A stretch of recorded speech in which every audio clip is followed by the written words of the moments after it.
hole sliced into his forehead. An upside-down triangle inside a larger triangle. Sean Fitch's Caucasian wife had been stabbed over and over in their bedroom. It appeared Sean had been stabbed in the same room and then dragged out of the house and hanged. It doesn't reflect well on your department that a civilian had to report this as a possible hate crime. Zander stared at Greer as water dripped from the brim of the sheriff's hat. It wasn't raining. It was drizzling mist. The type of northern Oregon coastal weather that fooled you into believing it was safe to step outside, while in reality the dense mist clung to every inch of clothing and skin, drenching a person rapidly. Greer grimaced and looked down at his boots. "We don't get racist shit like this in our county. The blood had obscured the cuts. I'm still not convinced that's what those marks represent." Zander understood.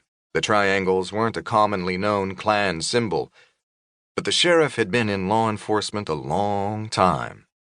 He should have known something wasn't right. "Even so, the noose and the victim's skin color were clear," said Ava. "If that's not a red flag, I don't know what is."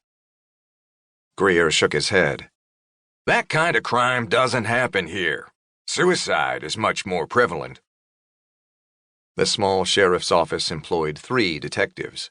2 were out of state, testifying in a trial, and the 3rd was home with the flu. Sheriff Greer had started the initial investigation himself without asking for help except from the state police crime lab to process the scene. Was the man rusty, Zander wondered, or just overconfident? Either way, Zander and Ava now had a mess to unravel. Zander stared at the mud under the tree.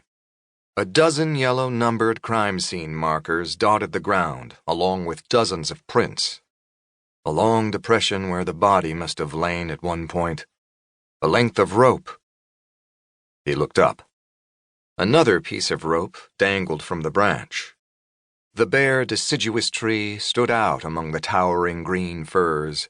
Its pale, thick trunk and knotted branches alluded to a long, rough life. The branch wasn't that high, but it had been high enough.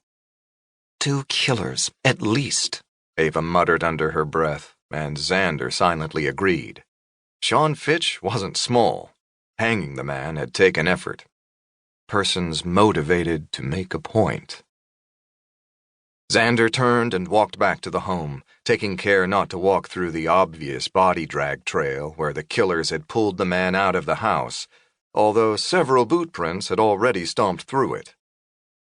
He paused and took a look at the burned brush against the back of the house, where the smell of gasoline permeated the air.